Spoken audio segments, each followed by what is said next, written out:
किल्ले चावण पुणे जिल्ह्यातील जुन्नर तालुक्यातील हा किल्ला 2000 वर्षापूर्वी नाणेघाटाची निर्मिती करण्यात आली। नाणेघाटाचे रक्षण करण्यासाठी 5 किल्ल्यांची निर्मिती करण्यात आली।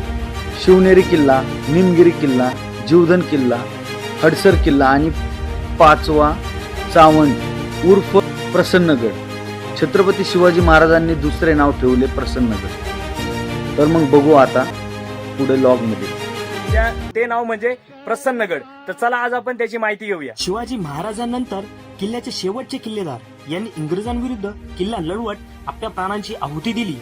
1 मे 1818 दख्खन ताब्यात आल्यानंतर इंग्रजांनी सह्याद्रीतील बहुतेक सर्व किल्ल्यांची तोडफोड केली। त्यात 2 मे रोजी प्रचंड तोफांचा मारा करून मेजर एल्ड्रिजने चावण किल्ला जिंकला। 2 मे 1818 रोजी इंग्रजांनी किल्ला पूर्णपणे ताब्यात घेतला। किल्ला जिंकण्यासाठी इंग्रजांनी मॉर्टर यासारख्या 100 तोफांनी वेढा घातला व सुमारे 300 पेक्षा जास्त तोफगोळ्यांनी तटबंदीवर मारा केला आणि किल्ला जिंकला। तर आज आपण त्या सर्व गोष्टी पाहणार आहोत। तर आता अर्धा चावण किल्ला आपण पार केलेला आहे। त्याच्यानंतर आपल्याला बघायला भेटतात थोड्याशा रिलिंग।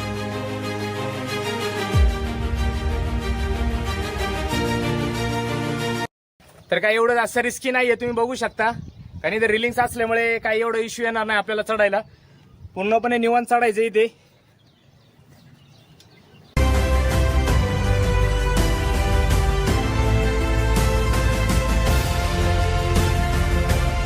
तर आपण आलेलो गडाच्या पहिल्या दरवाजापाशी। खूप सुंदर म्हणजे सुंदर हा दरवाजा आहे, खूप आणि मोठा असा दरवाजा तुम्ही बघू शकता। आणि आपल्याला तिथे गणेशांची मूर्ती पण पाहायला भेटते, एकदम दगडामध्ये कोरीव असं काम आहे।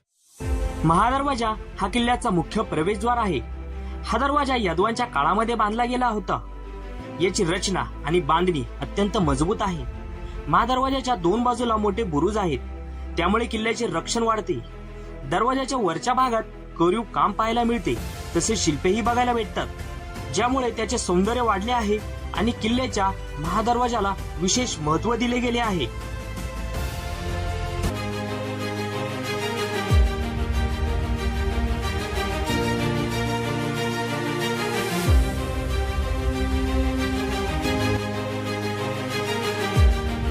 नंदी पण बघायला भेटतो।